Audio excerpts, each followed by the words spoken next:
السلام علیکم ورحمۃ اللہ وبرکاتہ۔ بسم اللہ الرحمن الرحیم۔ معزز دوستو،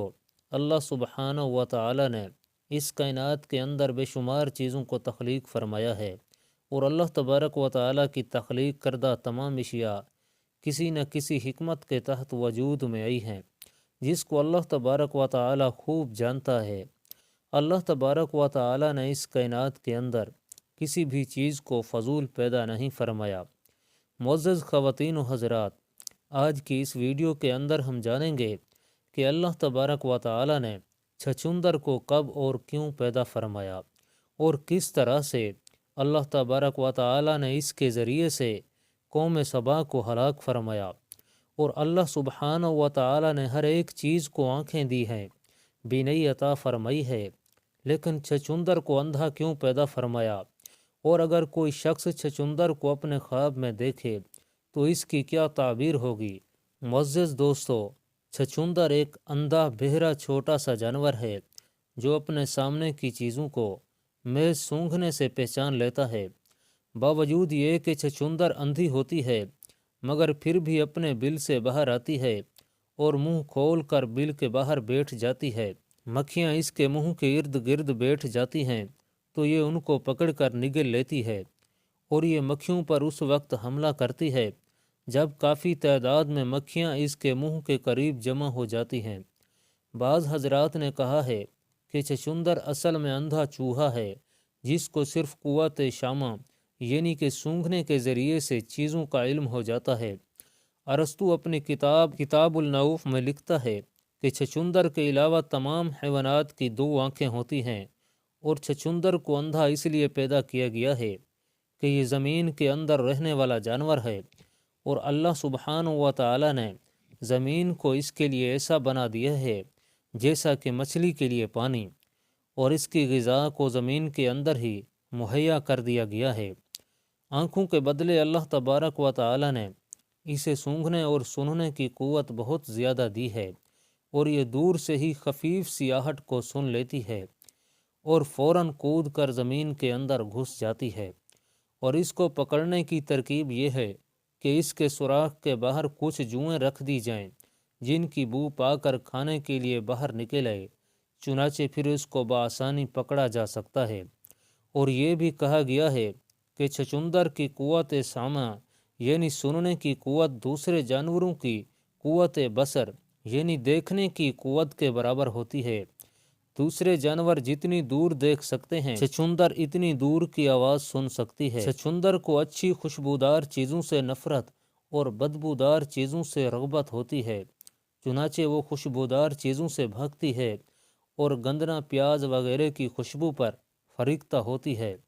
بعض اوقات انہی دو چیزوں کی مدد سے یعنی کہ گندنا اور پیاز کی مدد سے اس کو پکڑا جا سکتا ہے۔ اور اگر کوئی شخص یہ چاہتا ہو کہ چھچھندر اس کے گھر سے بھاگ جائے تو وہ اپنے گھر کو خوشبودار رکھے اور گھر میں خوشبودار چیزیں رکھی جائیں، کیونکہ چھچھندر خوشبودار چیزوں سے بھاگتی ہے اور بدبودار چیزوں کو پسند کرتی ہے۔ معزز دوستو، آئیے اب بات کرتے ہیں کہ اللہ تبارک و تعالی نے کس طرح سے قوم سبا کو اس کے ذریعے ہلاک فرمایا۔ قوم سبا ایسی قوم تھی کہ جس کے دائیں اور بائیں دو باغ موجود تھے، اور اللہ تبارک و تعالی نے ان سے ارشاد فرمایا تھا کہ اپنے رب کے دیے ہوئے رزق کو کھاؤ اور اس کا شکر بجا لاؤ۔ اور قوم سبا کے اس شہر پر اللہ تبارک و تعالی کی اس قدر عنایات تھیں کہ اس علاقہ میں مچھر، پستو، سانپ اور بچھو وغیرہ ایذا رساں جانوروں کا نام و نشان تک نہ تھا، اور یہ انتہائی پاک اور صاف شہر تھا۔ اور اس علاقے کے لیے اللہ تبارک و تعالی کی خاص عنایات اس سے ظاہر تھیں کہ اگر کوئی شخص دوسرے کسی علاقے کا اس شہر میں آتا اور اس کے کپڑوں وغیرہ میں جوئیں وغیرہ ہوتیں تو اس علاقے میں آتے ہی سب کی سب مر جاتیں۔ قوم سبا کے باغات میں پھلوں کی کثرت کا یہ علم تھا کہ اگر کوئی شخص باغ میں خالی ٹوکرا لے کر حاضر ہوتا تو واپسی پر اس کا ٹوکرا مختلف قسم کے پھلوں سے بھرا ہوا ہوتا، اور یہ پھل ہاتھ سے توڑے ہوئے نہ ہوتے بلکہ پک پک کر گرنے والے درختوں کے نیچے پڑے ہوئے ہوتے۔ اللہ تبارک و تعالی نے اس قوم کی طرف 13 انبیاء علیہم السلام کو مبعوث فرمایا، اور ان 13 انبیاء علیہم السلام نے اس قوم کو اللہ تبارک و تعالیٰ کی طرف رجوع کرنے کی دعوت دی، اور اللہ تبارک و تعالیٰ کی عطا کردہ نعمتوں کو یاد دلایا اور اس کے عذاب سے ڈرایا، مگر اس قوم نے ایک نہ مانی اور کہنے لگے کہ ہم کو تو معلوم نہیں کہ اللہ تبارک و تعالیٰ نے ہم کو کوئی نعمت دی ہے، معاذ اللہ۔ معزز دوستو، قوم سبا کے شہر میں ایک بند یعنی کہ ایک ڈیم تھا جو کہ ملکہ بلقیس نے اپنے عہد حکومت میں بنوایا تھا، اور اس بند کے قریب ہی ایک بڑا تالاب تھا۔ اس تالاب میں پانی کی نکاسی کے لیے اتنے ہی پرنالے رکھے گئے تھے جتنی ان کے یہاں نہریں تھیں، اور ان پرنالوں کے ذریعے ان نہروں میں پانی تقسیم ہوتا تھا، اور یہ نہریں تعداد میں 12 تھیں۔ ملکہ بلقیس سے حضرت سلیمان علیہ السلام کا رشتہ ہو جانے کے بعد قوم سبا مدتوں تک صراط مستقیم پر قائم رہے، مگر بعد میں انہوں نے بغاوت اور سرکشی پر کمر باندھ لی اور کفر کو اپنے لیے اختیار کیا۔ پس اس جرم کی پاداش میں اللہ تبارک و تعالی نے ان کی آبادیاں ویران کر دیں۔ اہل سبا کو اپنے علم اور کچھ دیگر ذرائع سے اس چیز کا علم تھا کہ ان کے اس بند کو ایک چوہا برباد کر دے گا، چنانچہ جب انہوں نے اس بند کو بنایا تھا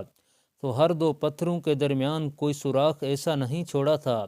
جہاں پر ایک بلی کو نہ باندھا گیا ہو، لیکن جب انہوں نے سرکشی اختیار کی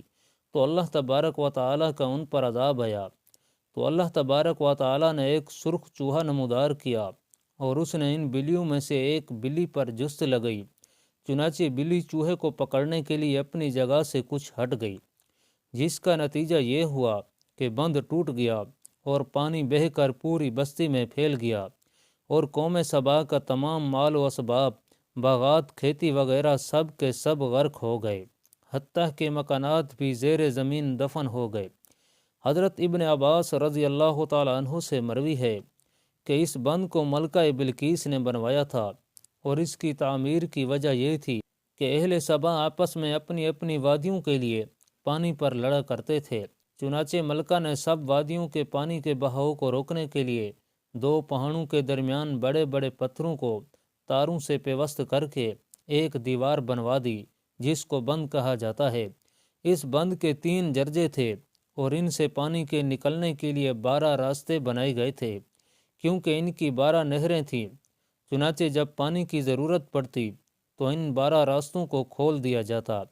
لیکن جب انہوں نے اتنی نعمتوں کے باوجود بھی اللہ تبارک و تعالیٰ سے بغاوت اختیار کی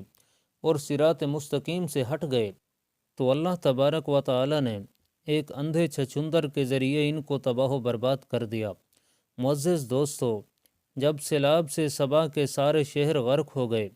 تو بچے کچھ لوگ ادھر ادھر بھاگ گئے، چنانچہ قبیلہ غان ملک شام میں چلا گیا اور قبیلہ ازد امان کی طرف چلا گیا، اور خزعان نے تہامہ اور خزیمہ نے عراق کی راہ لی، لیکن قبیلہ اوس اور خزرج نے یثرب میں اقامت اختیار کی۔ ان قبیلوں میں پہلا شخص جس نے یثرب یعنی کہ مدینہ میں قدم رکھا وہ عمر بن عابد تھا، اور یہی اوس و خزرج کا جد اعلیٰ مانا جاتا ہے۔ معزز دوستو، دیکھا آپ نے کہ اللہ تبارک و تعالیٰ نے کس طرح سے ایک اندھے چھچندر کے ذریعے قوم سبا کو تباہ و برباد کر دیا۔ اللہ تبارک و تعالیٰ سے ہمیں بھی ڈرنا چاہیے اور ہمیں اس کی نافرمانی سے بچنا چاہیے۔ اللہ تبارک و تعالیٰ سے دعا ہے کہ اللہ تبارک و تعالیٰ ہمیں نیک اعمال کرنے اور گناہوں سے بچنے کی توفیق نصیب فرمائے، اور ہمیں اپنے حبیب صلی اللہ تعالیٰ علیہ وآلہ وسلم کے طریقے مبارک پر زندگی گزارنے کی توفیق نصیب فرمائے، آمین ثم آمین۔ معزز دوستو، ویڈیو اچھی لگی تو اسے اپنے دوستوں کے ساتھ شیئر ضرور کیجیے اور چینل کو سبسکرائب ضرور کیجیے۔ جزاک اللہ۔